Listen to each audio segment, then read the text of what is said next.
Gracias por esa presentación, por la invitación. Gracias a todos por participar, por asistir. He recibido la invitación para hoy compartir con ustedes un tema realmente interesante. ¿Cómo es que podemos identificar nuevos mercados internacionales? ¿Cómo es que desarrollamos un estudio de mercado o estudios de mercados para poder identificar claramente oportunidades para ir de repente a iniciar una aventura empresarial, ¿no? Así que el tema de hoy realmente es interesante, pero vamos a ir revisando paso a paso. Primero les comparto nuestra agenda. ¿De qué vamos a hablar hoy día?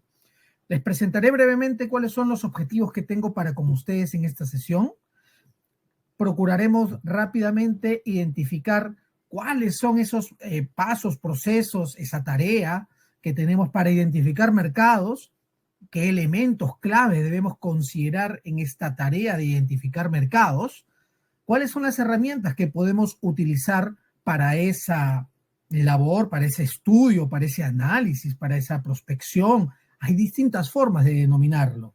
La prospección de mercados, la inteligencia comercial. Vamos a hablar de algunas herramientas y pasaremos rápidamente a tener algunas conclusiones principales de lo que estamos conversando y un espacio, obviamente, de preguntas y de discusión que espero sea rico y que podamos interactuar adecuadamente para atender todas sus dudas.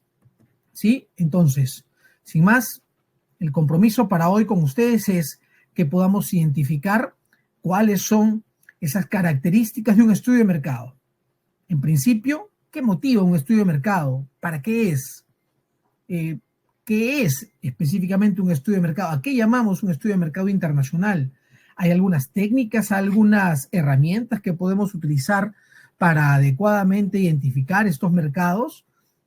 ¿Son accesibles? ¿Es muy caro hacerlo? Esas dudas las vamos a aclarar el día de hoy. Empiezo por preguntarnos ¿por qué? ¿Qué es lo que motiva el desarrollo de un estudio de mercado? Y aquí les dejo 5 palabras clave: crecimiento, globalización, localización, expansión y diversificación. Vamos a ello. Toda empresa tiene la necesidad de generar ventas y cada vez más ventas y generar más ingresos.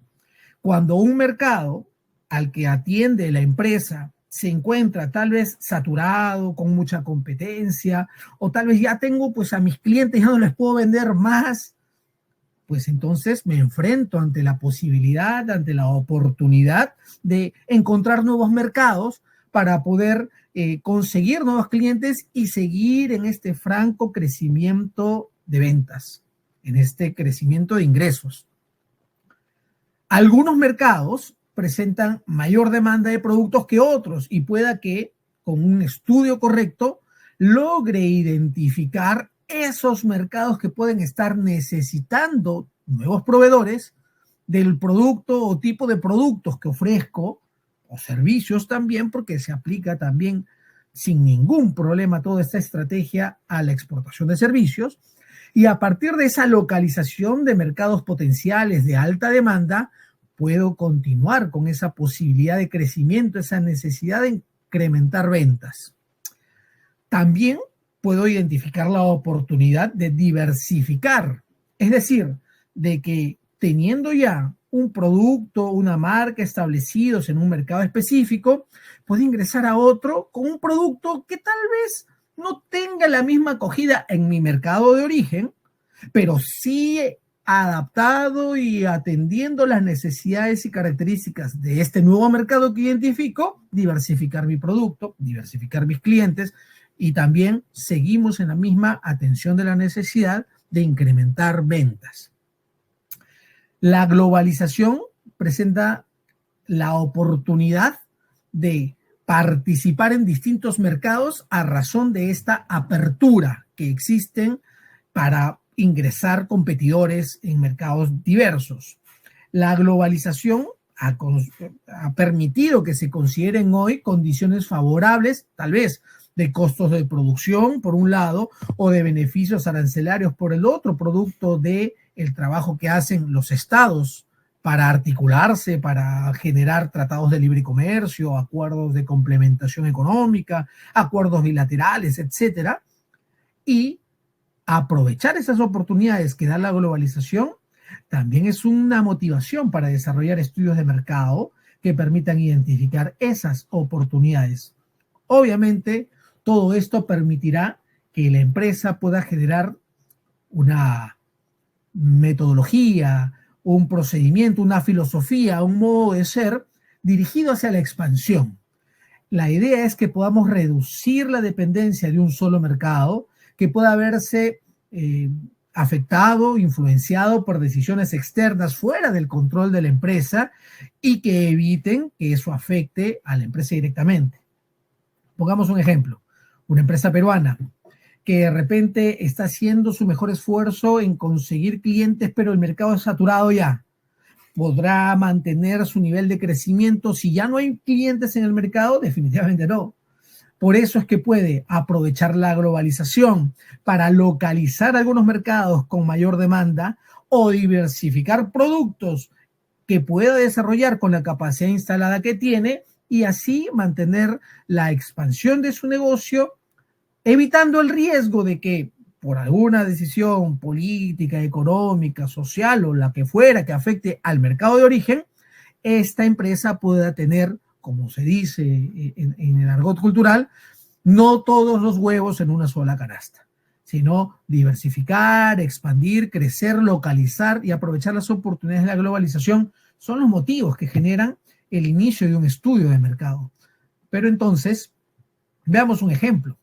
El grupo AGE, ¿no? AGE Group, ¿no? 1988 sale a la venta la famosa ya Cola Real, ¿no? Competencia de la gran marca global Coca-Cola, pero que en nuestro país, a razón de precio justo o precio barato o un precio bastante competitivo, comenzó a ganar espacio en el mercado. 11 años después, el grupo AGE abre una oficina de representación internacional en Venezuela. A partir de esta comercialización en un mercado cercano, ingresa luego a Ecuador al año siguiente y comienza a diversificar productos, ya no solamente con Cola Real, ahora presenta Aguacielo como parte de su portafolio de productos. Incluye más adelante diversificación de productos en la línea de gaseosas de soda, Oro y Biscola. A partir del 2002 inicia operaciones en México y comienza un camino ya sin retorno, porque prepara las bases para que la empresa se transforme en un actor global. Empieza en el mercado de Centroamérica con el lanzamiento de la nueva marca Esporate y en el 2005 lanza la marca Pulp. En los 20 y pico años, 27 años que vamos viendo, la marca lo que ha hecho es localizar otros mercados en donde puede encontrar demanda de productos, diversificar sus productos, generando nuevos complementos a su portafolio de productos y empieza a hacer operaciones en distintos mercados diversificando y generando tal vez también mejores márgenes de venta en distintos países. En el año 2007 y 2009 ingresa a Colombia y lanza la nueva línea de bebidas no gasificadas, ¿no? El free tea, el té helado, ¿no? Una bebida que ya tenía un competidor grande, Nestea, ¿cierto? Que presentaba el producto, pero timoratamente en el mercado peruano, pero ellos lanzaron su producto hacia todas las localidades, las locaciones, los mercados en donde ya se estaba posicionando.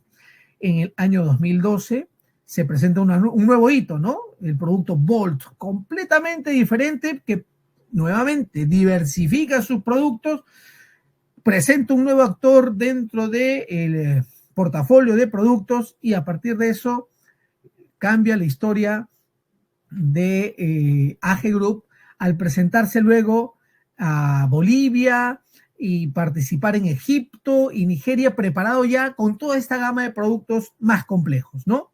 Bioamayu es lanzado en el 2019, en el 2020 empieza a trabajar su marca con alianzas estratégicas. Recordemos, no solamente está alianzas con Heineken, con Tres Cruces, ha sido también sponsor, ¿no?, de la Copa Davis, ha sido sponsor del Barcelona, en fin, una historia que continúa a través de, primero, identificar potencialidades en mercados diferentes a los de origen, caracterizando tal vez potenciales clientes y a partir de esa potencialización de nuevos productos diversificados, empieza a trabajar una cartera que le permite manejar márgenes, costos, ingresos y demás.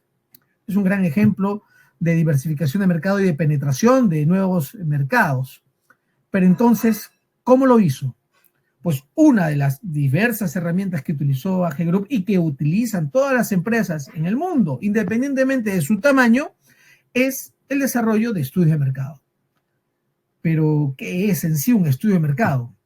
¿Qué características tiene este estudio, informe, reporte, análisis? Vamos a ver. Lo primero que tenemos que considerar es que un estudio de mercado no es otra cosa que la recolección y análisis de información. Yo estudio, yo analizo información que recolecto, que identifico sobre un sector, llámese el sector textil-confecciones, sobre una industria, la industria pesquera, sobre un grupo de consumidores, de repente identifico un target de mercado y digo adolescentes de poder adquisitivo medio, con capacidad de gasto, y propongo a través de ese grupo de consumidores servicios, productos que me permitan a mí como empresa tomar decisiones a través de el conocimiento de el mercado, el sector, el país, el potencial grupo de clientes. Entonces, un estudio de mercado no es otra cosa que recolectar data, recolectar información, analizarla y a partir de ese análisis tomar decisiones. Entonces, ¿qué tareas debo cumplir? ¿Qué labor debo desarrollar para estructurar adecuadamente un estudio de mercado? Lo primero es identificar. Mi objetivo debe ser identificar nuevos mercados potenciales a partir de un perfil de cliente o perfiles de cliente claramente definidos. Debo buscar la recolocación de mis productos, de mis esfuerzos comerciales, para poder saber si efectivamente solo voy a exportar o voy a poner una oficina de representación comercial, voy a vender directamente al público o voy a utilizar distribuidores. Esta evaluación es importante porque no es lo mismo dedicarte a la exportación de productos para que luego un importador y luego un distribuidor se encargue de hacer llegar el producto al consumidor final, a poner plantas en el extranjero, como lo hizo AGE, pero no empezó poniendo fábricas, sino siempre con una mira de ir paso a paso a través primero de la recolección de información, a través del análisis de las diferentes oportunidades y riesgos que aparecen producto de esta información que uno identifica, y en ese análisis el objetivo debe ser la rentabilidad. Somos empresas y las empresas no tienen otro fin que es el lucro, que es el desarrollo económico que permita el sostenimiento del crecimiento permanente de la empresa. La empresa no se puede quedar del mismo tamaño siempre. Si no, imagínense, ¿no? La empresa debe ser considerada como un ser vivo. Recuerdo ahora una filosofía japonesa que alguna vez me enseñaron en las clases de negocios internacionales, ¿no? Las empresas son como un ser vivo, son como un hijo.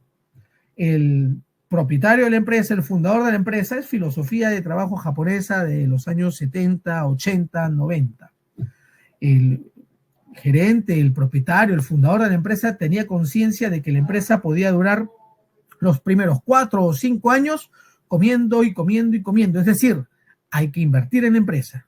Hay que invertir en la empresa, hay que darle fortaleza desde el sentido de capital, maquinaria, equipos, tecnología, procesos, procedimientos, hay que darle forma a la empresa. Y eso es una inversión importante en el tiempo, 3, 4, 5 años. De los 5 a los 10 años, esta empresa aprende a caminar, a correr, a hacer actividades, a enfrentarse en competencia con las demás empresas, y es un proceso completo de desarrollo y fortalecimiento y crecimiento.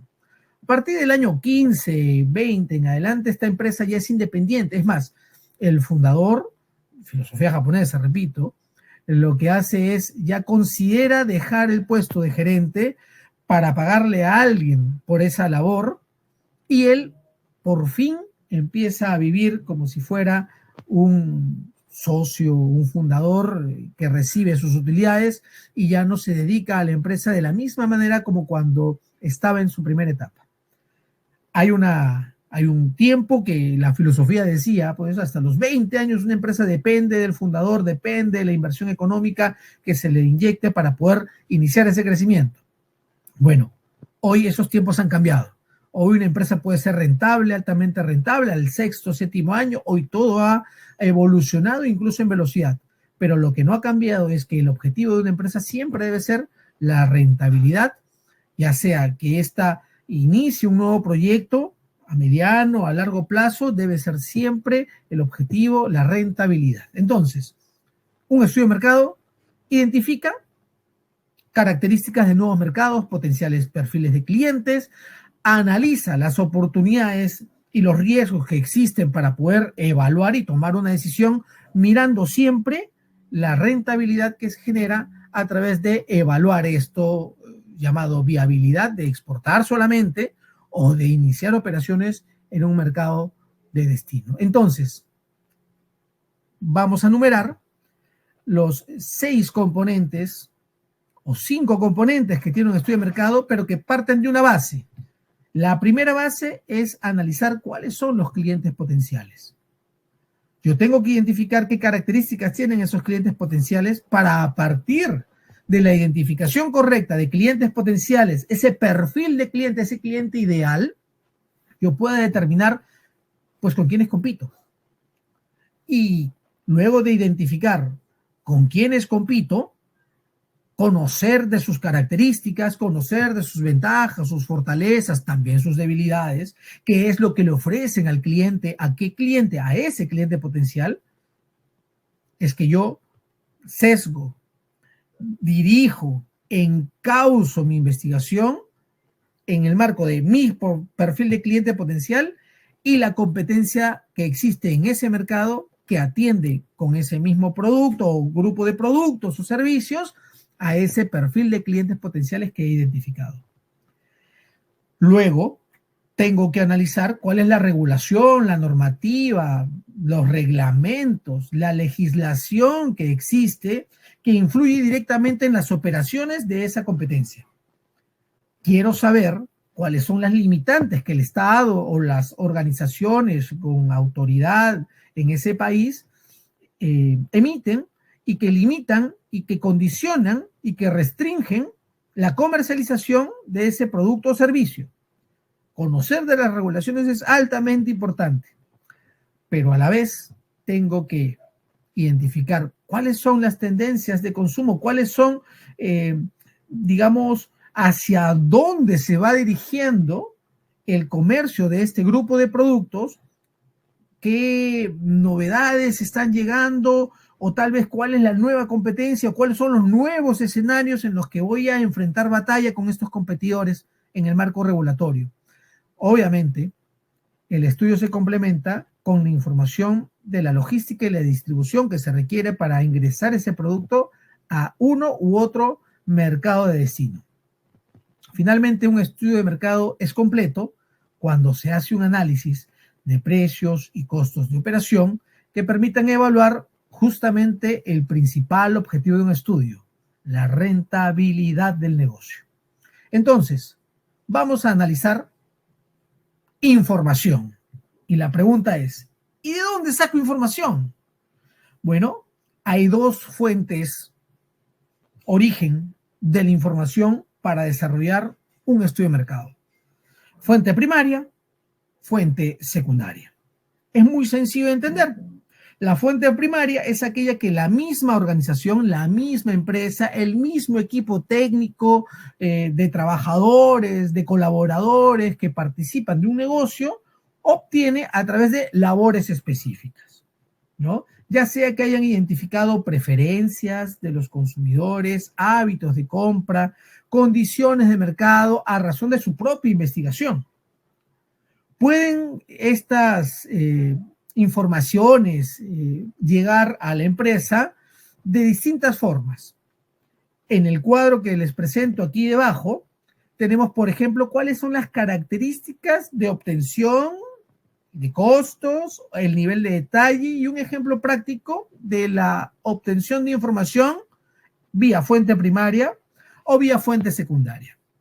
La fuente primaria, reitero, es aquella información, la información que viene de fuente primaria es aquella información que es obtenida directamente por la empresa a través de un trabajo que puede ser de observación, puede ser recopilado directamente a través de encuestas, puede ser recopilado a través de interacción directa con potenciales clientes o consumidores o distribuidores o incluso la competencia.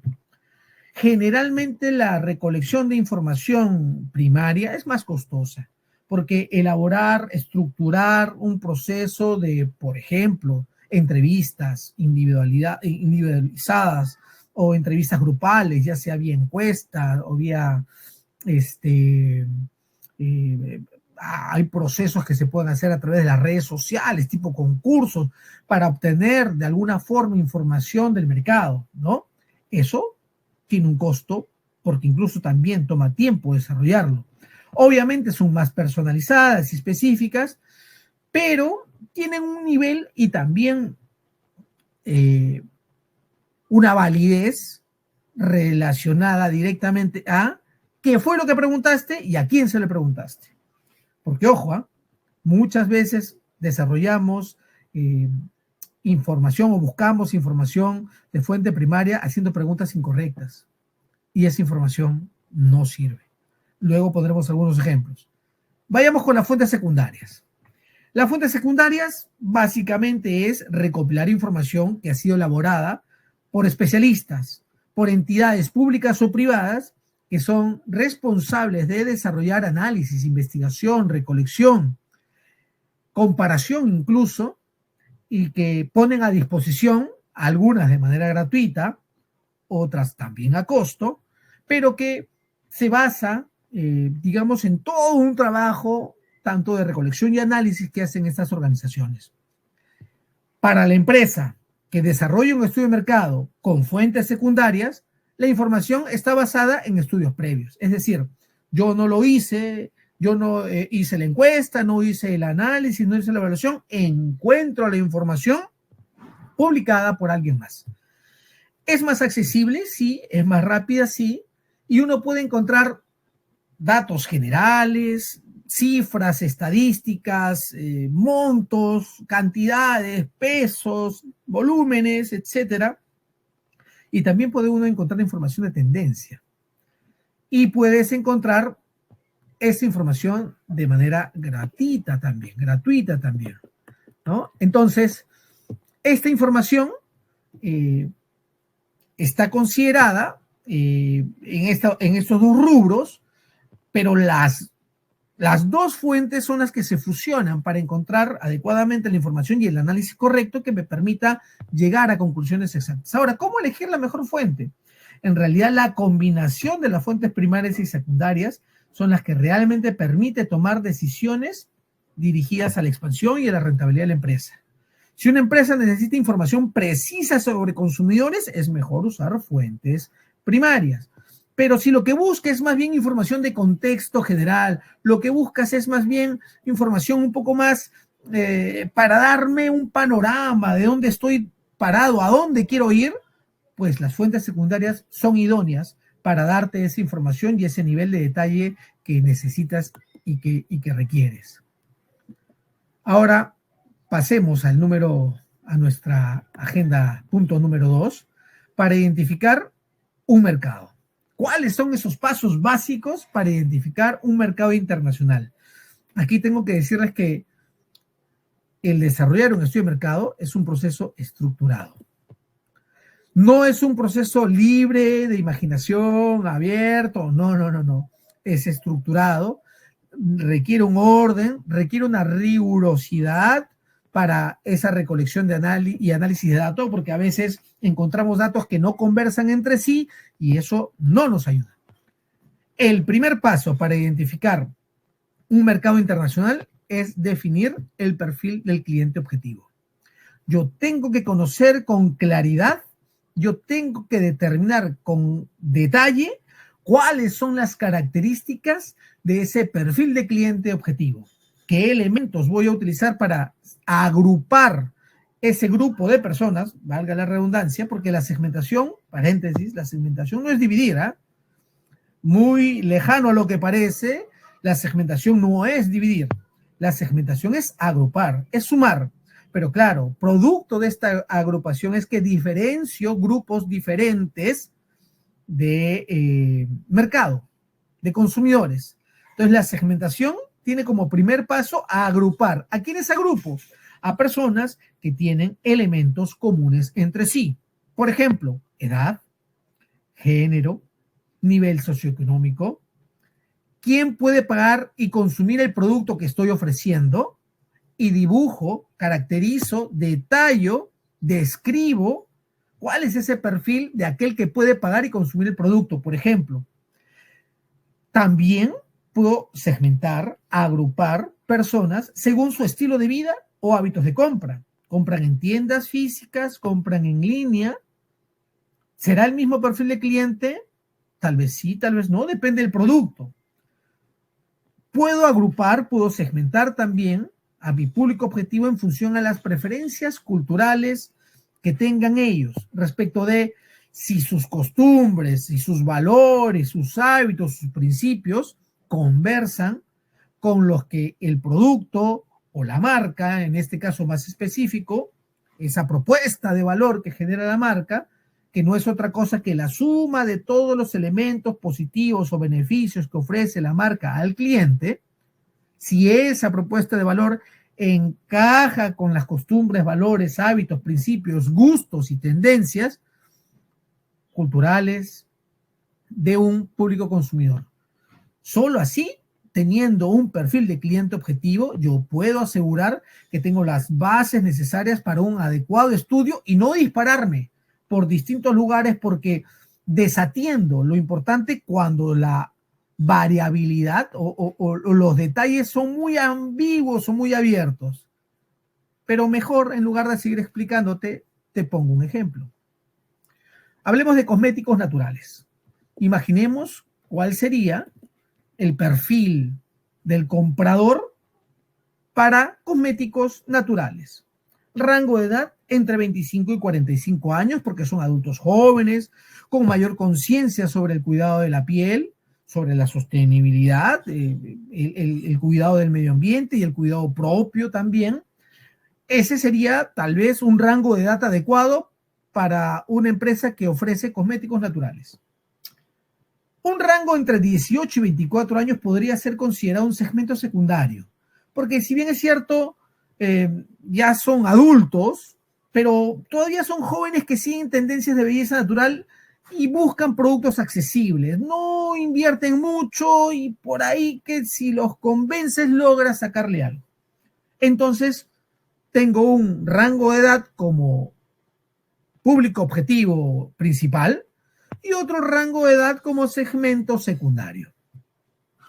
Respecto del género, podría considerar que mi estudio de mercado o mi perfilación de clientes estaría en un 70-30. 70% mujeres, porque son principalmente quienes consumen este tipo de productos, interesadas en rutinas de cuidado facial y corporal, que les permita sentirse cómodas con ellas mismas a pesar del paso del tiempo, a pesar del estrés del trabajo, a pesar de las distintas actividades, se dan tiempo para tener esa rutina de cuidado facial y corporal.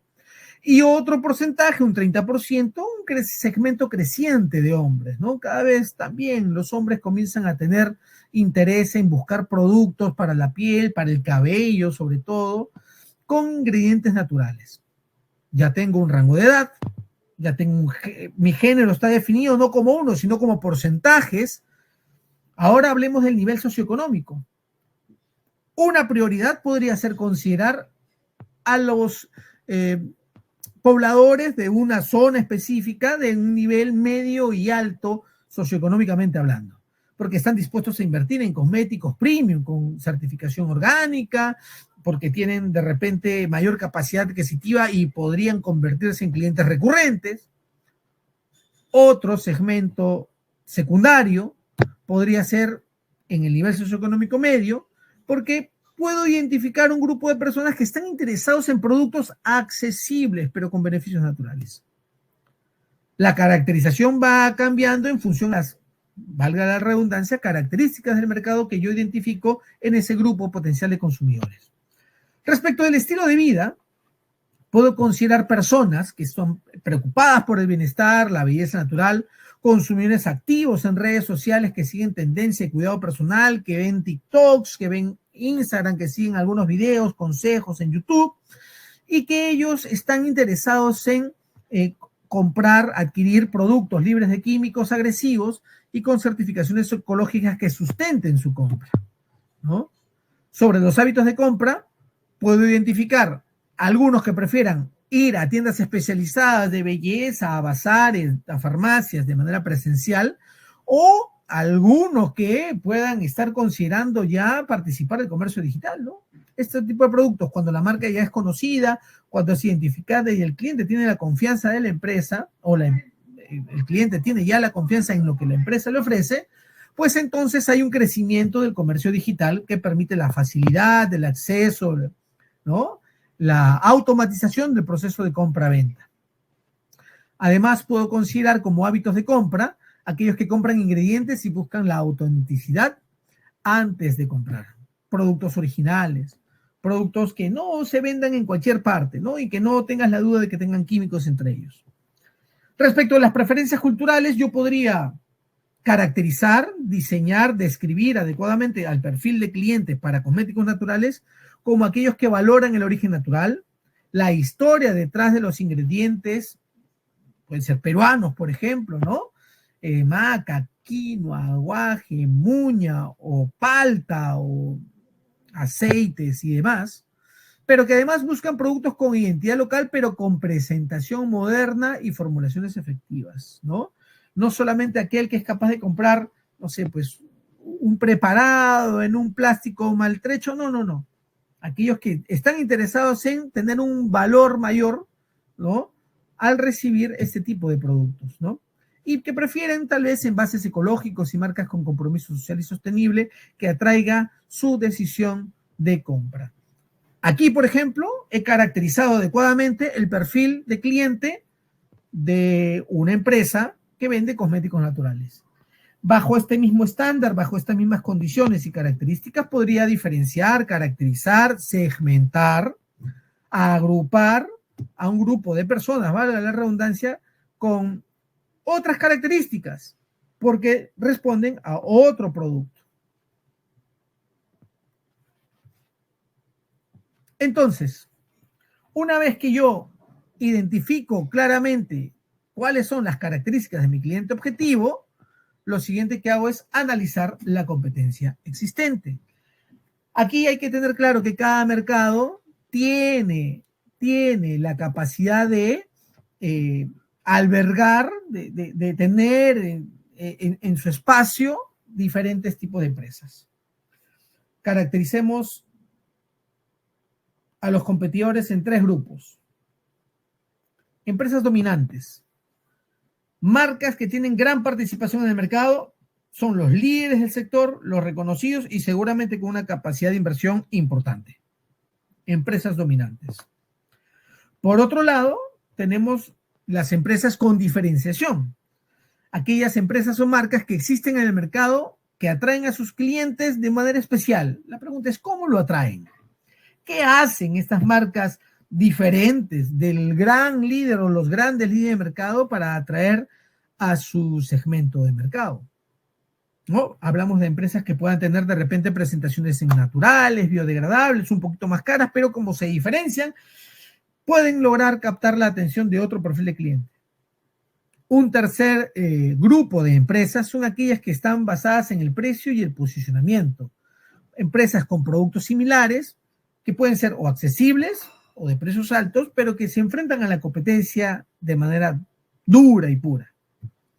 Entonces, en el mercado, así como estos tres, existirán otras caracterizaciones de empresa, pero principalmente podrían encajar en alguno de estos tres subsectores, que sea una empresa dominante, o que sea una empresa que tiene, busca y desarrolla la diferenciación adecuadamente de los demás competidores, o una empresa que básicamente trabaja con bajo precio y con un posicionamiento que le permite ser o accesible, o por el contrario, una empresa que presenta sus productos con un alto precio y que no busca gran cantidad, sino margina bien a altos estándares de calidad que presenta. En ese sentido, un análisis de competencia bien estructurado permitirá identificar oportunidades para diferenciarse. Ya sea que existan empresas dominantes, empresas diferenciadas o empresas basadas en la estrategia de precio y posicionamiento, si identificas la información correctamente, tú te podrás diferenciar de los competidores en ese mercado.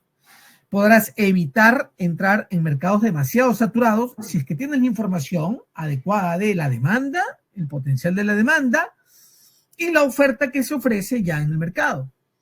Y por último, podrás adaptar la estrategia comercial para competir de manera efectiva a través de una estrategia conjunta, ya sea analizando precios o promociones, descuentos, ya sea mejorando empaques, mejorando diseño, alianzas estratégicas, etc. El análisis de la competencia me permitirá identificar por dónde debo ir, a quién debo tocar y con quién no me meto. Porque esa es una de las principales decisiones.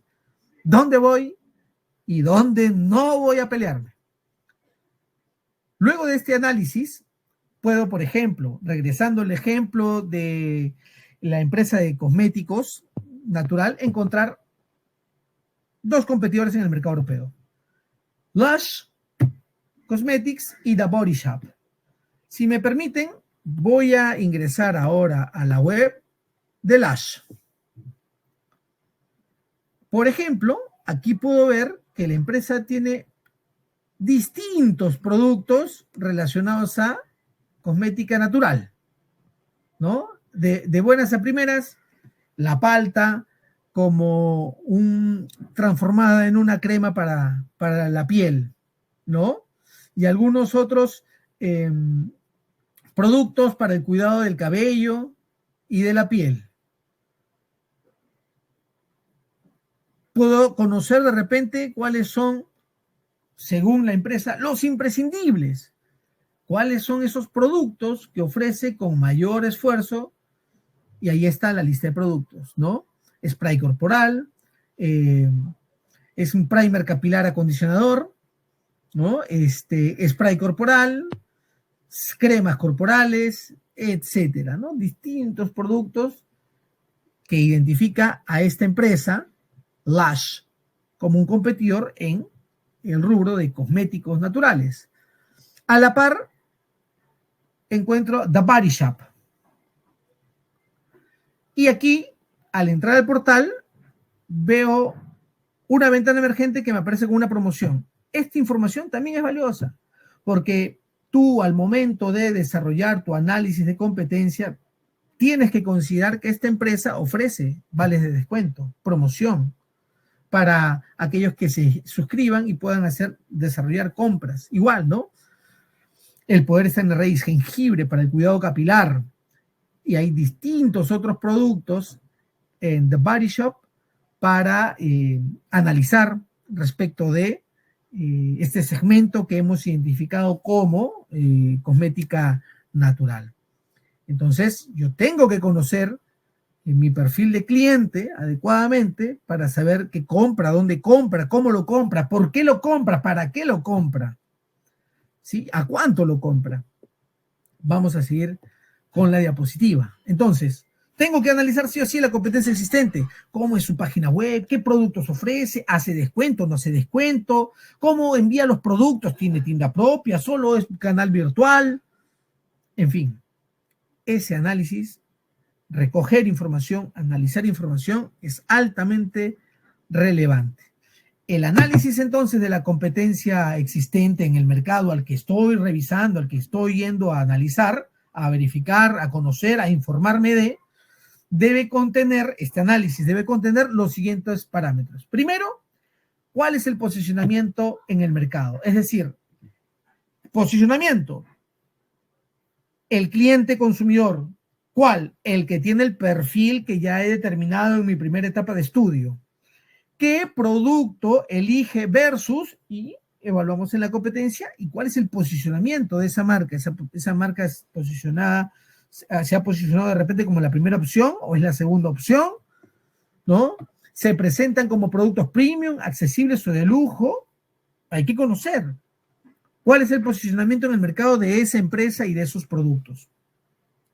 El segundo acápite que debo analizar respecto de la competencia en un estudio de mercado es el precio y la estrategia de ventas de las empresas que participan también en ese mercado. En ese sentido, el comparar precios de los competidores me permitirá a mí tener información para establecer mi propia estrategia competitiva.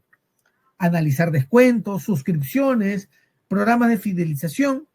Ya de eso no hay mucho, pero si lo hubiera, me permitiría a mí identificar que en realidad voy a verme condicionado a los precios que tiene la competencia, tendré que bajar o estoy bien porque son más altos, eso requiere un análisis. ¿Y cuál es la estrategia de ventas?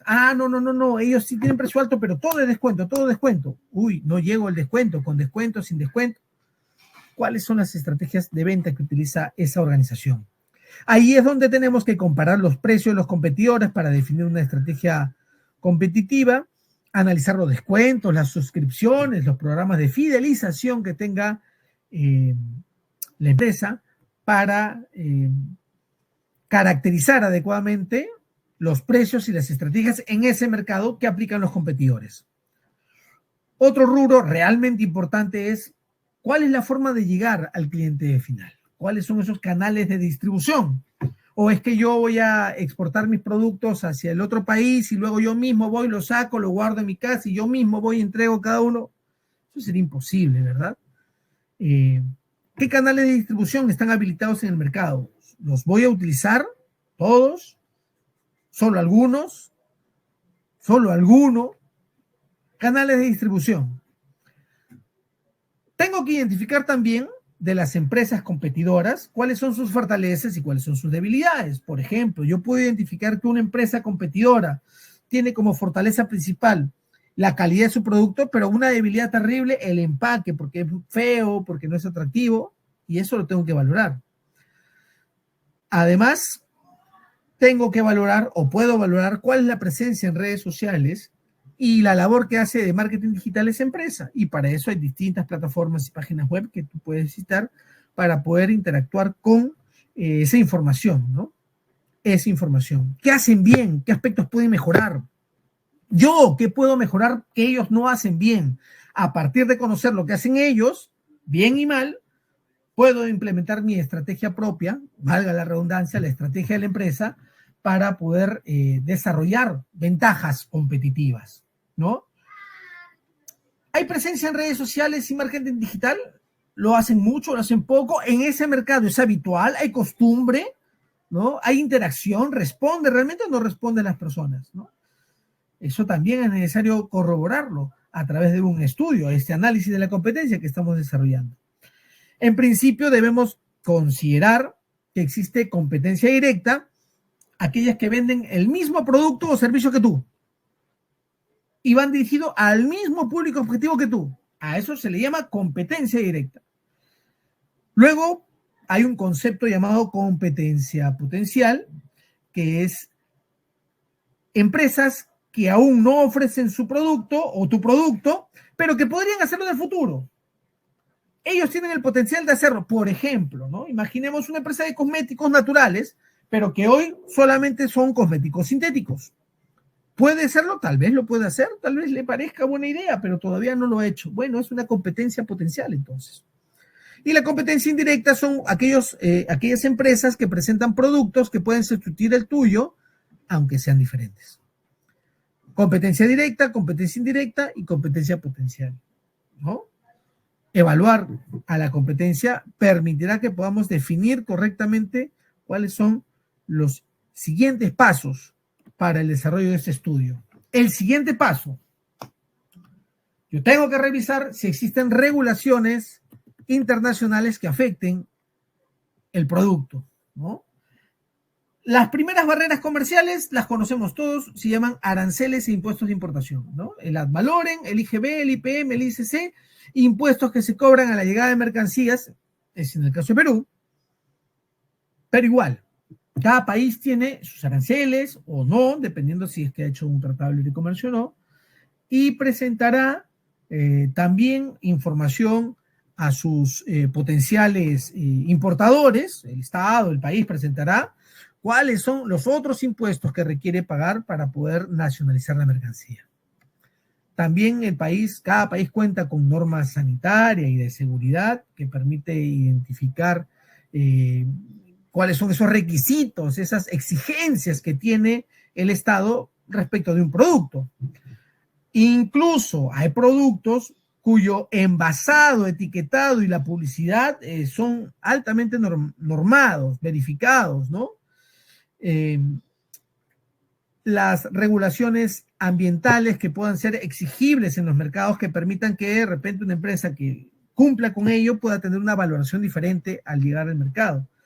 Y obviamente las restricciones culturales o normativas locales que permiten identificar, por ejemplo, costumbres, hábitos, creencias, preferencias. Esta información es altamente relevante.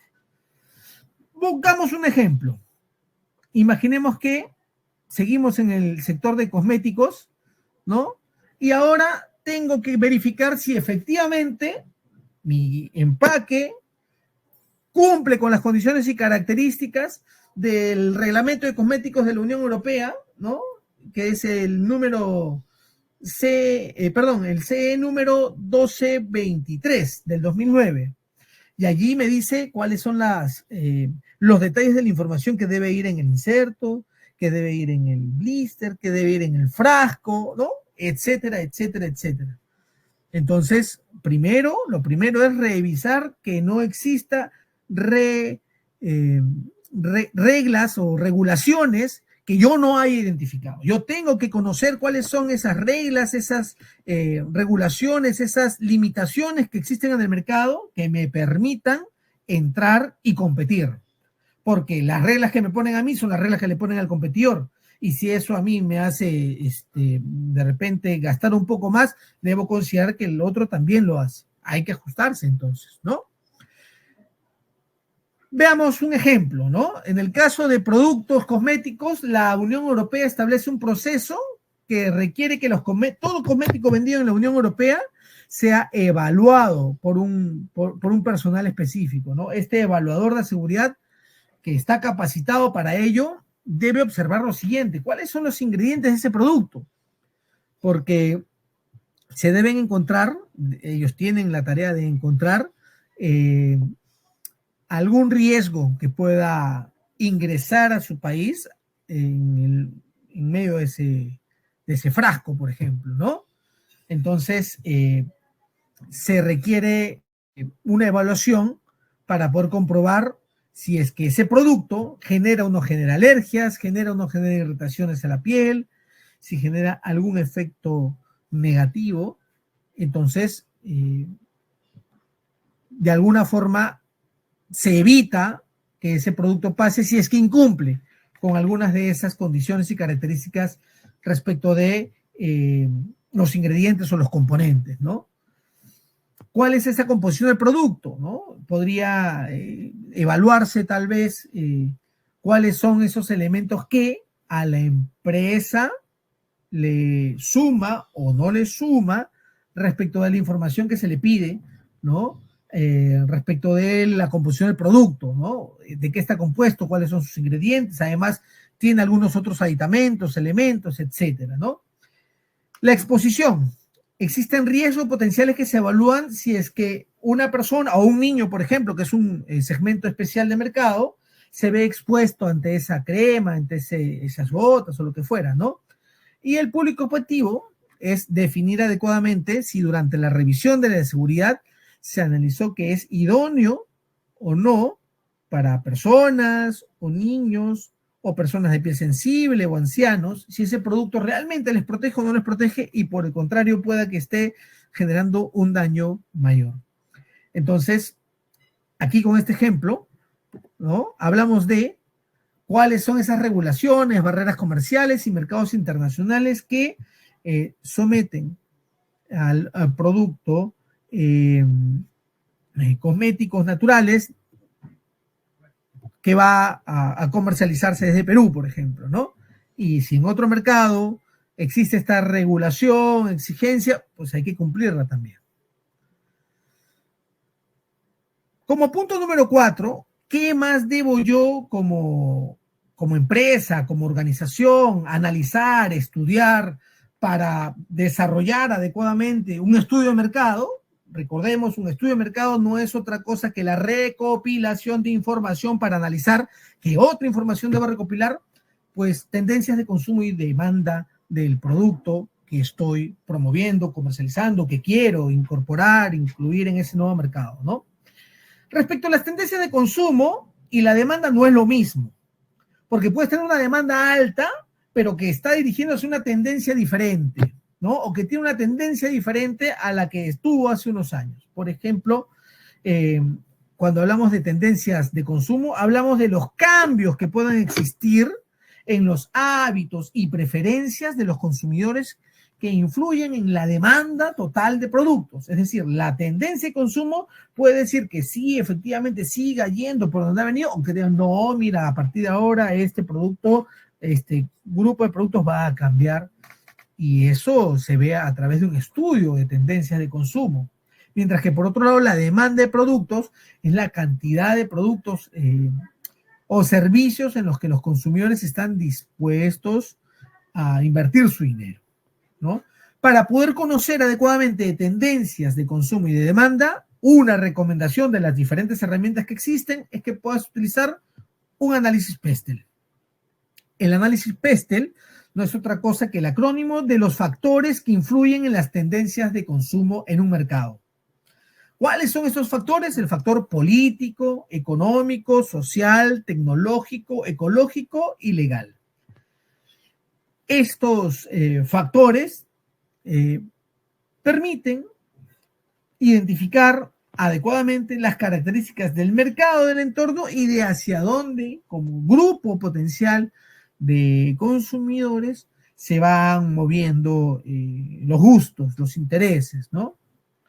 Cuando hablamos del factor político, por ejemplo, de lo que hablamos es de cuáles son esos aspectos de gobierno, las regulaciones comerciales, todo aquello que puede afectar, por ejemplo, la entrada de cosméticos a ese país, ¿no?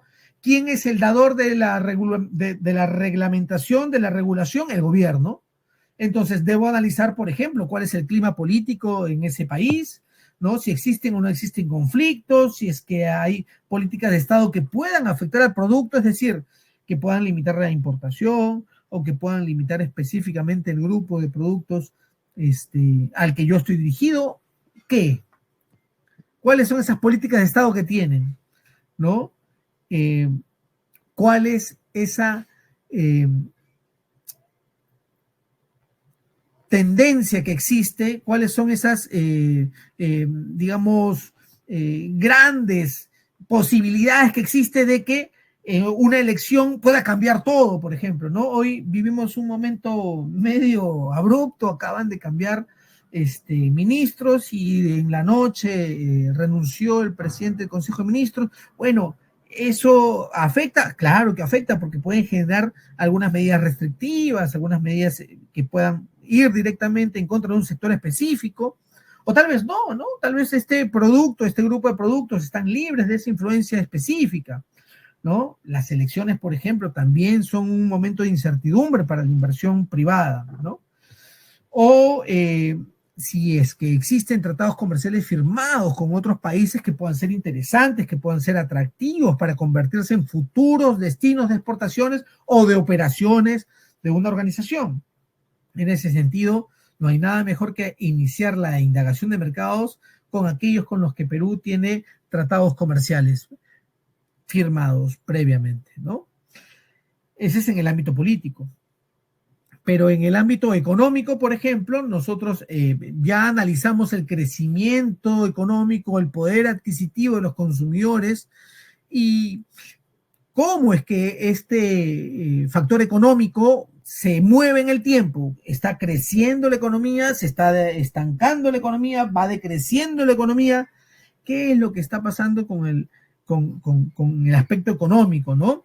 Tal vez hay una diversificación en los canales de venta que no permita tener toda la información consolidada, pero uno debe buscar la forma de encontrar esa información que me permita a mí claramente decir que efectivamente crece, no crece, y pueden ser distintas unidades de medida, ¿no? Distintas unidades de medida.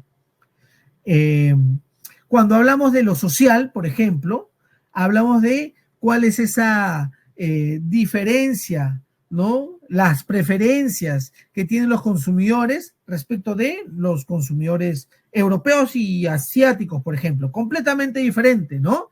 Mientras que uno de repente está interesado en ingredientes exóticos y sostenibles, ¿no? Como el asiático, de repente el europeo más bien está dirigido hacia productos que tengan mayor en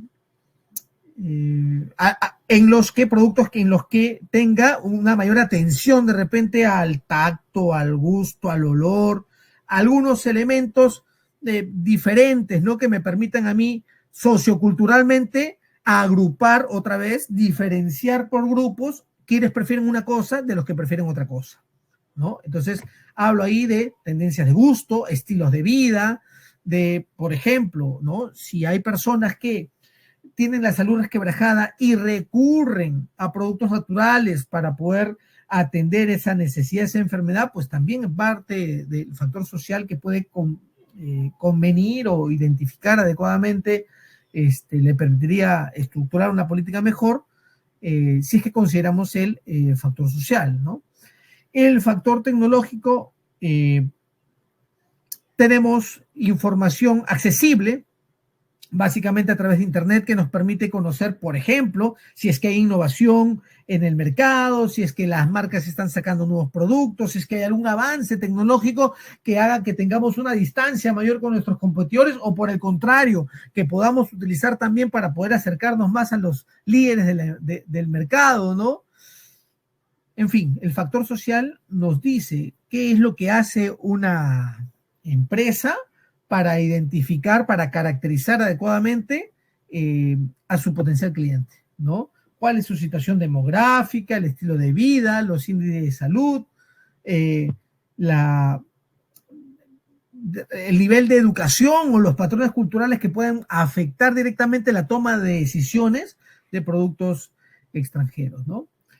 El factor tecnológico, decíamos, y el factor social tienen mucha relación, porque tanto el desarrollo de las tecnologías de información permite que los patrones culturales sean visibles, como a través de las redes sociales, como los patrones tecnológicos me permiten también conocer, por ejemplo, de hábitos de consumo, si es que compran o no compran en línea, por ejemplo, ¿no? Mientras que por el otro lado, tanto el factor ecológico como el factor legal son más duros, vamos a llamarlo así, ¿no?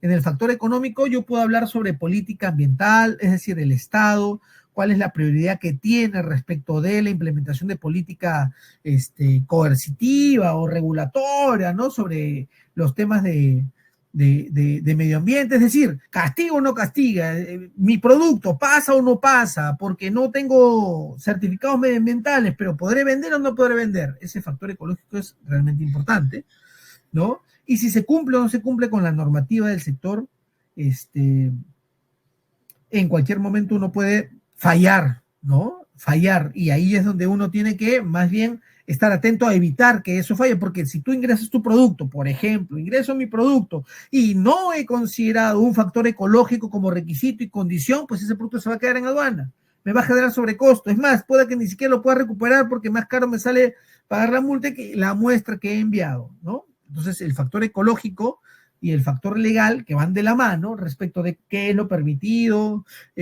dónde están las autorizaciones, cuáles son esas limitantes que la legislación propone, y a partir de esa identificación poder considerar de repente alguna estrategia en específico, ¿no? Entonces, para analizar tendencias de consumo y demanda, por ejemplo, el análisis Pestel es fundamental, fundamental. Pero ahora, mi querido Herbert, ¿de dónde sacamos esa información? Ah, bueno, ya lo vamos a ver. Vamos a ver algunos ejemplos que nos permitan identificar de dónde sacamos esa información. También es necesario hacer una evaluación sobre la logística y la distribución de mis productos en el mercado de destino. ¿Sí? Me permite a mí caracterizar con detalle si voy a utilizar o no, por ejemplo, envíos marítimos, envíos aéreos, envíos ferroviarios, envíos terrestres. ¿Por qué? Porque si mi producto, por ejemplo, pues no puede estar sometido a altas temperaturas, necesita un cuidado básico de humedad, de sequedad, lo más seguro es que tenga que utilizar el flete aéreo para trasladar mis productos hacia el mercado de destino. Pero si mi producto, por el contrario, no les pasa nada, es estático, ¿no? Pues puedo utilizar entonces marítimo, dependiendo también de las distancias, dependiendo del origen, el destino de las mercancías.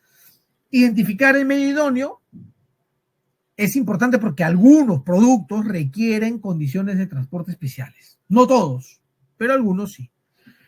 Otra razón para evaluar la logística en un estudio de mercado es para identificar la eficiencia en costos, ¿no? Es decir, que yo pueda saber cuáles son esos elementos en los que voy a gastar plata para que mi producto llegue del punto A al punto B. La logística, la distribución física internacional, ¿cuánto me va a costar? Eficiencia en costos, ¿no? De repente me parece mentira, pero más barato me puede salir enviarlo en avión. ¿Por qué? Ah, mira, porque la estadía, porque el tiempo, porque las operaciones, carga, descarga.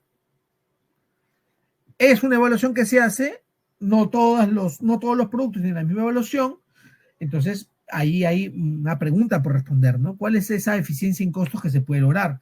O, ¿cuál es la velocidad de entrega que quiero lograr también, ¿no? Porque pueda que sea muy rápido en producir, pero se demora pues 45 días, 60 días en llegar, tal vez no elegí el mercado adecuado o tal vez no he puesto las reglas claras para que mi cliente pueda conocer que efectivamente estoy al otro lado del planeta y le va a llegar con cierto tiempo de demora, ¿no? La velocidad de entrega es fundamental, sobre todo porque mientras mayor tiempo de traslado, mientras mayor número de días en tránsito, mayor es el riesgo que sufra el producto de que sea deteriorado o que se extravíe.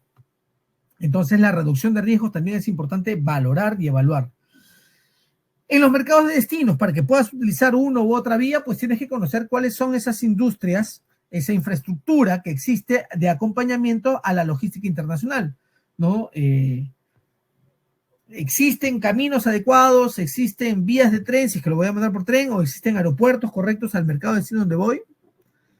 ¿Cuáles son esas reglas, esas regulaciones aduaneras, esos procesos que pueden requerir de repente tiempo, dinero de mi parte para prever antes de ingresar al mercado, ¿no? Prever. Ahora, en cada mercado existen diferentes formas de distribuir los productos, ¿no?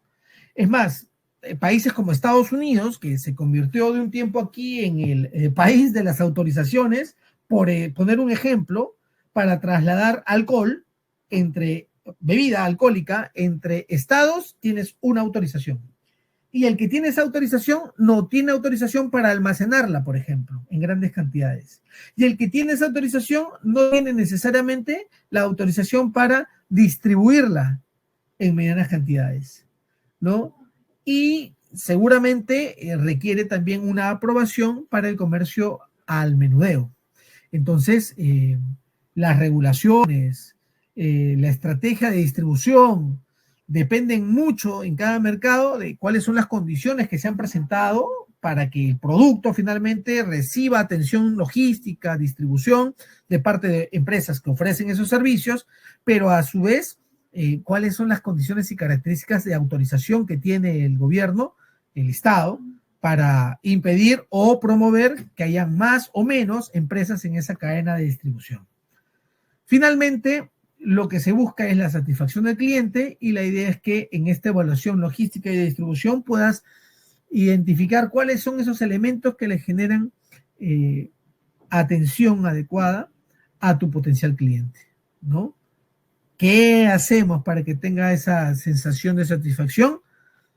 Bueno, ahí hay un análisis completo para poder identificar claramente cuáles son esos elementos, ¿no? La logística internacional afecta directamente la competitividad de una empresa, directamente, porque un sol más que te cuesta la logística es un sol más que te cuesta el producto, ¿sí? Si un producto tarda demasiado en llegar, los costos de envío se hacen elevados o la distribución es ineficiente, la empresa no puede perder clientes. Así que en ese sentido, la evaluación logística de logística y distribución también es un pilar fundamental en el desarrollo de un estudio de mercado y por ende tenemos que buscar cubrir la mayor cantidad de información que se requiere. Y por último, un estudio de mercado no está completo si es que no contiene un correcto análisis de costos de operación. Ahí tengo que identificar cuáles son esos factores que influyen en la fijación de precios en el mercado. De repente, los precios están puestos de acuerdo al nivel adquisitivo de la gente, no necesariamente por los costos, ¿ah? Esa es otra forma, por ejemplo, ¿no? Yo puedo identificar a mi cliente como un cliente premium, que paga un valor mayor para este producto y como no pretendo venderlo de manera masiva, entonces puedo poner un precio high-end que le servirá a mi cliente, le parecerá justo, y pagará, pero a un cliente más modesto de repente no estaría en capacidad, ¿no? Entonces, hay un factor que es relacionado al nivel de ingresos y poder adquisitivo. Es en el país de destino que yo podría identificar cuánto pueden pagar los consumidores del país de destino y de repente pueden pagar más de lo que yo esperaba.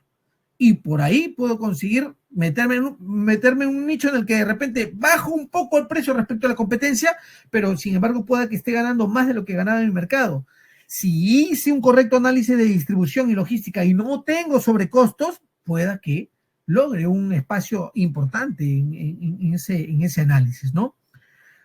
También puedes establecer los precios en función a la competencia. Y ahí lo que haces es un benchmarking básico, lo vamos a ver más adelante, ¿no? ¿Cómo distribuyo estos costos? Oye, ¿quién vende a qué precio? Y la sumada de los costos de internacionalización, el transporte internacional, aéreo, marítimo, terrestre. ¿Cuánto es? Costos de producción y logística, una sumatoria y logro encontrar mi precio. ¿Será accesible para el mercado? ¿Estará de acuerdo a las condiciones y tendencias que ya tiene el mercado? ¿No? Ahora, impuestos y tarifas de importación. ¿El país impone aranceles a nuestro país o tenemos un acuerdo comercial? ¿Y ese acuerdo comercial está a cero o es que tengo acuerdo comercial pero pago la mitad? ¿No? ¿Cuáles son esos elementos, ¿no? De costos y de producción y de logística que van a sumar, que van a alterar el resultado final de mi precio? Recuerda que un estudio de mercado busca la rentabilidad. Como busca la rentabilidad, tenemos que ver lo más barato posible para cobrar lo mejor posible y no competir con el cliente y tener un buen margen de ganancia. Los impuestos y las tarifas de importación obviamente afectan este cálculo de costos y finalmente las preferencias culturales. Los consumidores asocian calidad con precio, o los consumidores compran por marca ya posicionada, o los consumidores son capaces de adquirir nuevas marcas porque ven beneficios independientemente del precio. Esa información debemos descubrirla, debemos analizar cómo actúan los competidores, y no hay otra forma que preguntarles. Aquí no hay otra forma más que preguntarles. Yo, en función a esa información, estructuraré una estrategia de precios que me permita a mí participar del mercado. Por ejemplo, ¿no? Una estrategia de precios comparativos. El precio está basado en la competencia, ¿no? Si es que determinamos que ese precio es la sumatoria de distintos valores y que marcas similares tienen pues una sumatoria X o Y o J, y en función a eso yo identificaré dónde me voy a posicionar para competir con quién, colocando mi precio, ofreciendo más por menos o ofreciendo lo mismo por menos, pero buscando un posicionamiento ahí, un nicho que me permita ordenarme. Eso es el precio basado en la competencia. Pero luego está la opción de tener una estrategia de precios basada en la percepción del valor. Y esa estrategia tiene que ver con productos de alta gama o productos que tienen un potencial muchísimo mayor, y que de repente puede generar una sorpresa para el potencial comprador, si es que se le ofrece de manera, digamos, ajustada, cercana, por ahí con la competencia, ¿no? La percepción de valor, yo puedo tener unos costos bajos, pero el producto ser una maravilla, entonces puedo cobrar más. Ejemplo, un iPhone, pues, ¿no? Los costos del producto no son tan altos para costar 7.000, para ser vendido en 7.000, 8.000, 9.000 soles, ¿no? Este precio está basado en la percepción de valor del cliente, ¿no? O los precios basados en costos, cuando ya pues uno está compitiendo con otras empresas y tiene que ir palmo a palmo por centavos a veces, ¿no? Uno elige la estrategia de precios, pero yo no voy a poder elegir una estrategia adecuada si es que no tengo toda la información respecto de la competencia, los costos, la logística del mercado al que voy a ingresar, o intento de repente ingresar, al que estoy evaluando, analizando, ¿no? Hemos desarrollado así el contenido de un estudio de mercado. Pero ahora, la pregunta que nos hacíamos hace un rato, ¿no? ¿Qué herramientas puedo utilizar para efectivamente responder a esas preguntas, ¿no? Porque, señor Figueroa, nos ha hablado usted de un montón de información que tengo que conseguir, y dónde puedo conseguir esa información. Bueno, les voy a presentar algunas herramientas que se pueden utilizar para ubicar esa información. Pero antes debo decir que toda esa información uno la puede no necesariamente obtener de fuente primaria, ¿no? No toda. Por ejemplo, si voy a ver la percepción de valor, esa sí la tengo que buscar de repente de manera directa, pues, ¿no? Hacer encuestas, observar a la gente cómo compra, cuándo compra, dónde compra, cómo compra y por qué compra. Hacer mi trabajo de campo, puedo hacerlo, claro, ¿dónde? Identificando, por ejemplo, como les mostraba hace un rato, cuáles son las tiendas, pues, de mi competencia, ¿no? Entonces puedo ir a The Body Shop, puedo ir a las tiendas de Lush, ¿no? Y a partir de ver, por ejemplo, en sus tiendas físicas, ¿no? A partir de ver en sus tiendas físicas, dónde es que, o cómo es que compra la gente, yo puedo sacar esa información de manera, digamos, de forma primaria, ¿no? De manera trabajada directamente con mi equipo dentro de la organización, ¿no? Pero no necesariamente es la forma, ¿no? La única vía, ¿no? También existe la posibilidad de encontrar esa información de manera propia a través de servicios que cada vez son más, que cada vez existen más, ¿no? Y que nos permiten tener esta información. Por ejemplo, les presento SimilarWeb, ¿no? Es una web que presenta análisis de visitas a sitios similares a los tuyos. Por ejemplo, yo le podría pedir que me haga una evaluación de, por ejemplo, los visitantes a Lush o los visitantes a The Body Shop o alguna otra empresa de mi competencia, y SimilarWeb lo que haría es identificar, según su propuesta de valor, cuáles son esos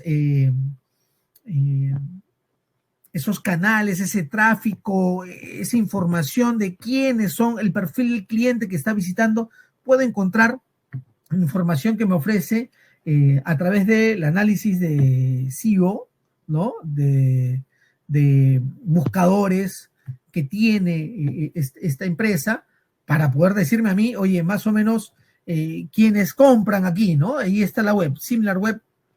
Vamos a abrirla, ¿sí?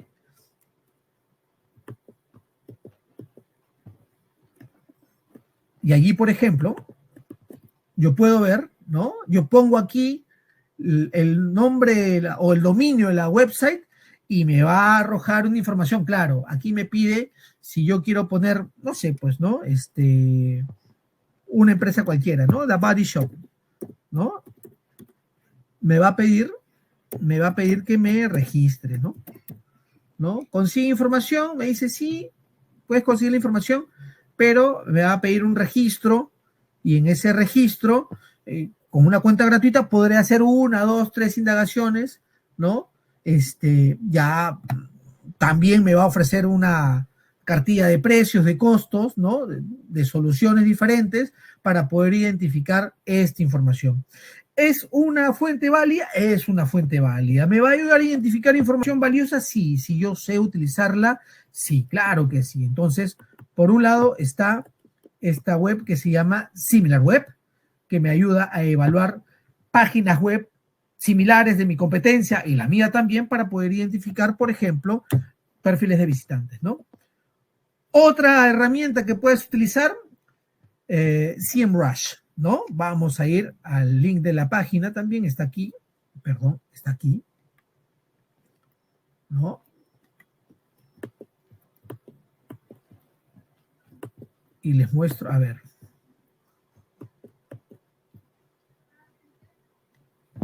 Ahí está.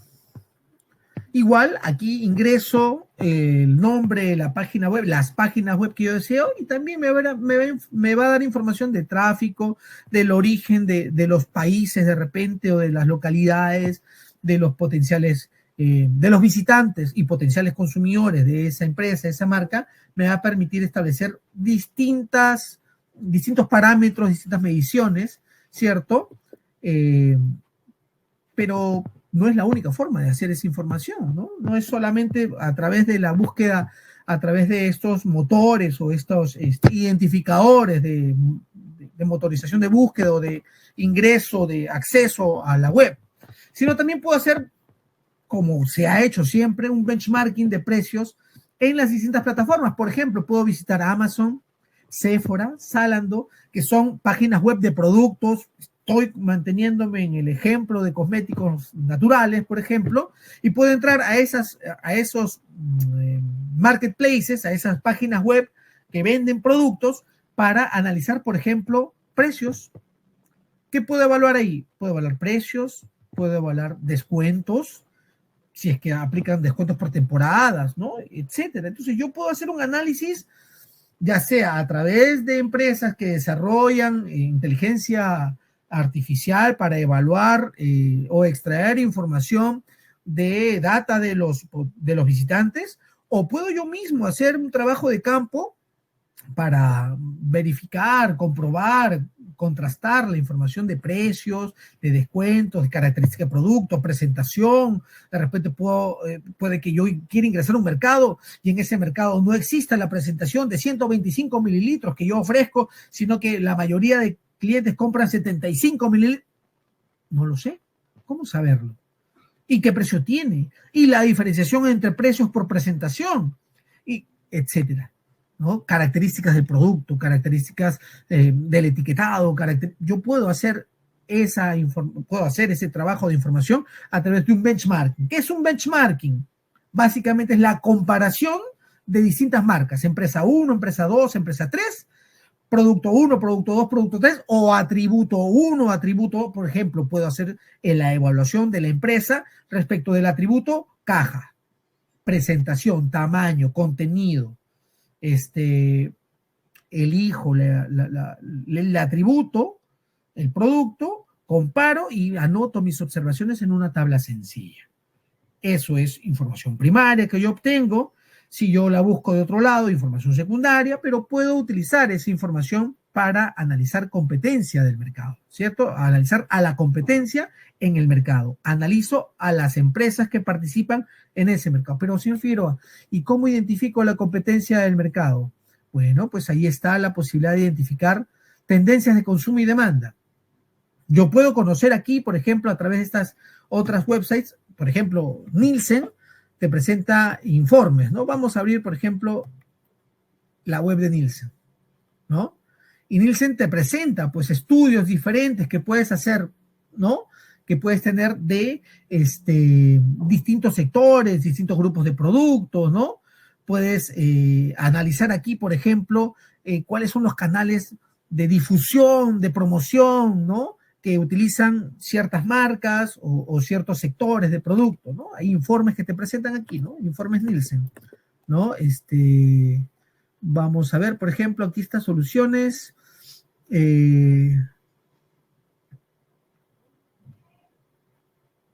¿Dónde estás?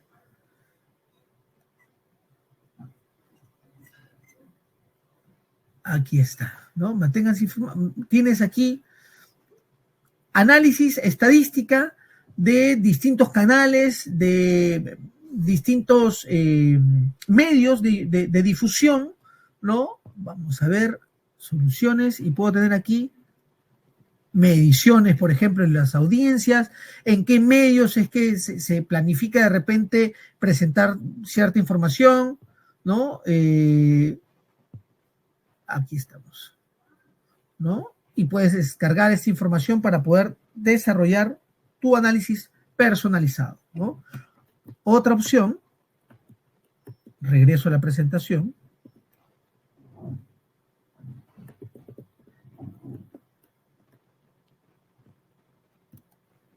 Regreso a la presentación, permítanme.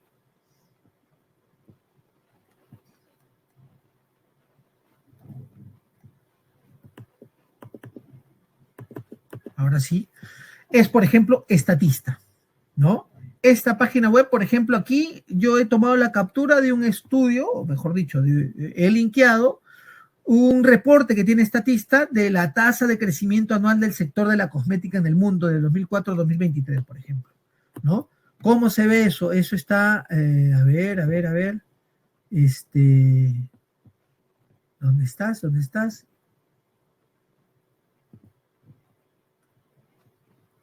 Voy a mostrarles mejor aquí distintos estudios que he venido encontrando, ¿sí? Miren allí, por ejemplo, ¿no? Este es un reporte de la feria Biofag respecto del mercado de consumidores de cosmética natural y ecológica, ¿no? Y aquí yo puedo encontrar información del mercado que me va dando derrotero, guía, y de repente si me doy cuenta, en la revista pueden aparecer publicidad y en la publicidad nombre de empresas que se configuran en competidores, ¿cierto? Un estudio de mercado, por ejemplo, puedo también encontrar información aquí. Esto es, por ejemplo, reportes de el mercado de cosmética natural, ¿no? Y puedo descargar estos reportes, puedo solicitar más información. Alguna, repito, es gratuita, otra no. Por ejemplo, esta es, ¿no? Tamaño de mercado, ¿no? Participación y tendencias, reporte de análisis por producto de cosméticos, por rango de precios, de bajo a medio alto, por canales de distribución online, offline, por región y segmento, y es un forecast, es decir, es un presupuesto o un análisis de mercado del 2024 al 2030. ¿No? Tú puedes descargar parte de este informe de manera gratuita, te dice, pero si quieres, obviamente vas a pagar cierto monto para esa información, ¿no? Igual aquí, por ejemplo, yo en algunas revistas especializadas, en este caso la Pontificia Universidad Católica, tiene también artículos, por ejemplo, de la industria de cosméticos, tendencia en los mercados de biocosméticos, y comienzo a buscar esta información y puedo descargar en PDF, por ejemplo, este artículo, y lo puedo leer y me va a dar información respecto del mercado, incluso me puede dar derroteros de dónde encontrar más información, porque esto es una revista científica, ¿cierto? Que tiene mayor nivel de de cuidado, ¿no? Voy a apagar mi cámara porque parece que estoy medio lento, ¿no? Sí, ahí está mejor. De nuevo. Sí, voy a apagar mi cámara. ¿Sí? Entonces, hay distinta información que yo puedo encontrar. Estatista, por ejemplo, me presenta esta información, cosmética y cuidado personal, ¿cierto? Y ahí aparece la información estadística. Si yo quiero la información, voy a tener que descargar, ¿no? Y distintos estudios de mercado, por ejemplo, en este caso, PROMPERÚ elaboró un estudio de mercado para el sector en Estados Unidos. En fin, dejo de presentar esto, regreso a la presentación y vamos terminando, ¿no? Puedo encontrar entonces análisis de tendencia, de consumo y demanda de distintas herramientas, de distintas fuentes secundarias, ¿no? Euromonitor, en redes sociales, puedo encontrar información buscando adecuadamente que me permita ir estructurando mi estudio de mercado, ¿no? Sobre regulación y barreras comerciales les voy a recomendar la semana del 30 de abril, hubo una ponencia sobre el uso de Standards Map, Sustainability Map y Trade Map a cargo de un especialista del ITC. Por favor, vayan a esa presentación. Los que no la han visto, ahí les van a enseñar a manejar, por ejemplo, las herramientas del ITC, ¿no? El Trade Map, el Country Map, ahí van a poder identificar. Tienen ellos información de restricciones de acceso a los mercados, ¿no? También está la OMC, como Organización Mundial de Comercio, que presenta informes sobre las regulaciones por grupo de productos, y en el caso específico, por ejemplo, de cosméticos, existe un registro obligatorio, ¿no? Entonces, encontrar esa información es importante. ¿Dónde la encuentras? Artículos especializados, notas periodísticas, información de las ferias, ¿no? Buscas en estas webs del Trade Map, por ejemplo, el ITC, y encontrarás también información de cuáles son esos reglamentos, exigencias que tienes. Y finalmente les dejo aquí una pequeña tablita resumen, ¿no? Buenas prácticas en estudio de mercados. ¿Qué así hacemos y qué no hacemos? Tenemos que definir objetivos claros, obviamente, estableciendo preguntas y metas específicas, segmentar correctamente el mercado, utilizar fuentes primarias y secundarias, no solamente suposiciones, no solamente lo que opina algún especialista o alguna persona, no, sino buscar datos reales, números, estadística. Utilizar fuentes primarias y secundarias, analizar a la competencia es vital. Tú no puedes ir a un mercado sin conocer con quién vas a competir, con quién vas a jugar, quién va a estar a tu lado, a quién le vas a quitar clientes, porque de eso se trata. Debemos conocer las regulaciones y las barreras, evaluar los costos logísticos para fijar adecuadamente los precios. Tenemos que ver la posibilidad de adaptar el producto al mercado objetivo o si nuestro producto realmente cumple con las tendencias y las condiciones que el mercado exige o requiere. Y finalmente, utilicemos herramientas especializadas para conseguir esta información. Como conclusión, un estudio de mercado es la combinación, recopilación de información estadística, de información básicamente de producto, de mercado incluso. Entonces, tener esta información es realmente importante, pero analizada, contrastada. Respecto a las tendencias de consumo, es necesario comprender el comportamiento del consumidor. Yo tengo que saber quién es, cómo es, dónde compra, cómo compra, por qué compra, y eso solo lo voy a conseguir con información de datos, ¿no? Factores económicos, socioculturales, es importante, cada país es diferente. Para analizar la competencia, yo necesito identificarlos, ya sean competidores directos o indirectos, pero tengo que identificar cuáles son esas marcas locales a quienes yo les tengo que robar una tajada de mercado. El benchmarking de precios, la evaluación de competencia es necesario. Por eso uso herramientas como SEMrush, SimilarWeb o un benchmarking en tablita, como les he presentado, para poder hacer esa evaluación. Las regulaciones y las barreras comerciales las tengo que conocer. No puedo tener un estudio de mercado si es que no he identificado qué cosas es lo que debo sortear, qué debo superar.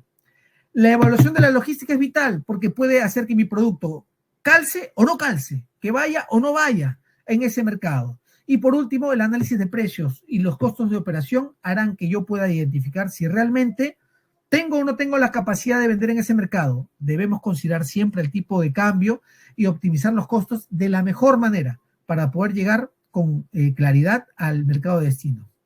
Hasta aquí dejo la presentación, creo que me pasé un poquito tal vez, pero creo que nos da tiempo de tener un espacio de preguntas y respuestas para atender las dudas que existan. Bien, muchas gracias Herbert por toda la información que nos has compartido. Ha estado muy nutrida con las páginas, incluso has podido enseñarnos qué tipo de información se puede obtener para acondicionar el estudio de mercado respectivo que nos va a permitir a los usuarios poder encontrar un mercado idóneo para exportar sus productos. Aunque la mayoría de las preguntas han estado relacionadas al tema de las normativas, tema estadístico y fuentes de información que ya los has tocado en tu exposición, vamos a dar lectura a algunas preguntas.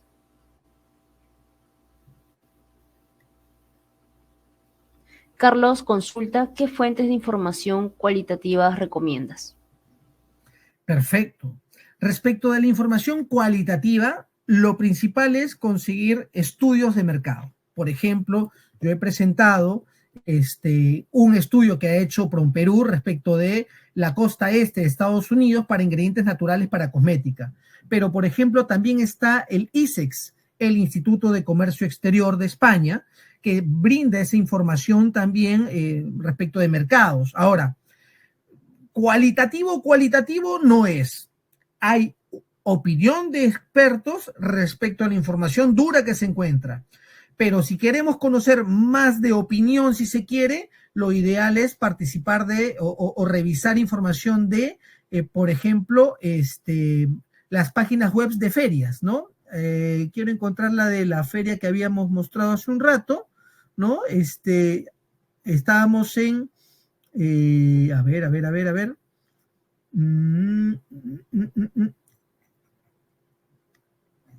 No, aquí está. Este es, por ejemplo, en el marco de una feria se presenta información de especialistas y estos especialistas sí dan información cualitativa respecto de la tendencia, el análisis y la proyección, ¿no?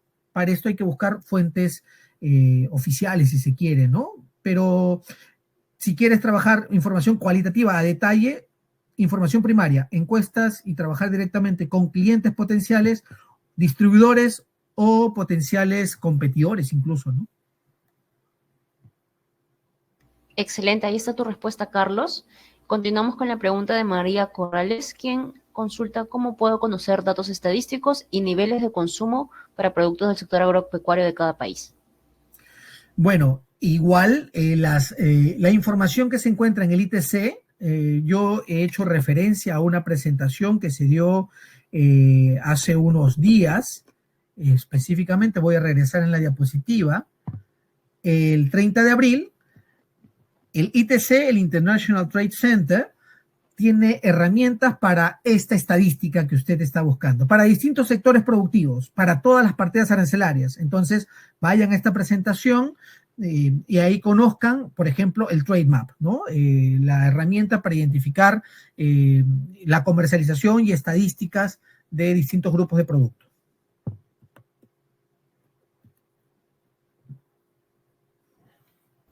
Bien, recordemos bien que nuestros usuarios que nos están consultando sobre las presentaciones están a ser subidas a la plataforma de exportemos.pe y también al repositorio institucional de PROMPERÚ. Las otras preguntas, en realidad, ya las ha comentado Herbert a lo largo de su intervención, así que quedaría tal vez un mensaje de despedida de tu parte, alguna recomendación para los usuarios.